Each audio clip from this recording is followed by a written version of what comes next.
এটা কি তুমি লিখেছো? যে না, আমি তো লেখাপড়াই জানি না, গাঞ্জা খাই কুল পাই না। লেখাপড়া করলাম কোন সময়? আমি নিজে দুষ্ট লোক হয়ে আরেকটা দুষ্ট লোকরে ভোট দিই কেমনে?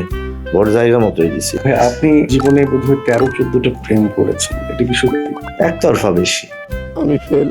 চেয়ে চেয়ে দেখলাম। আমাকে একটা চিঠি দিয়েছো, খুব আবেগ দিয়ে লিখেছো যে আমার সাথে তোমার দেখা হবে, দেখা হলে তুমি আমাকে কদম ফুল দিয়ে বরণ করবে। তুমি একটা ফাজিল। 500 টাকার কসকসা নোট আসো। আমার রাগ উঠে কমেডি শব্দটা শুনতে। আমি একজন অভিনেতা, হুম। আমার অভিনয় দেখে, এবং এটা হুমায়ুন ভাই সবসময় বলতেন যে তুমি একজন অভিনেতা, এবং হুমায়ুন ভাই বলতে তোমাদের আমি কাউকে দায়িত্ব দিনে হাসানের, আমাকেও কেউ আল্লাহ দায়িত্ব দেয় না যে তুমি হাসানের জন্য জন্ম নিয়েছো, এই জন্য হাসানের নাটক লেখো।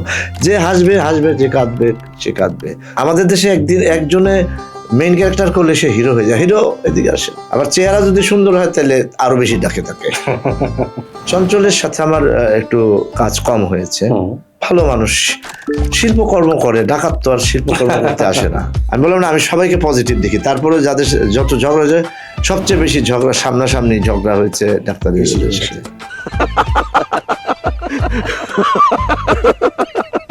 এটা অন্য একটা ব্যাপার আছে, সেটা হলো ওনারও ভালোবাসা তীব্র হুমায়ুন আহমেদের প্রতি, আমারও ভালোবাসা তীব্র হুমায়ুন আহমেদের প্রতি। জীবনটা হইল একটা কুয়া, দুঃখের কুয়া। যার যত দুঃখ তার কুয়া তত গহীন।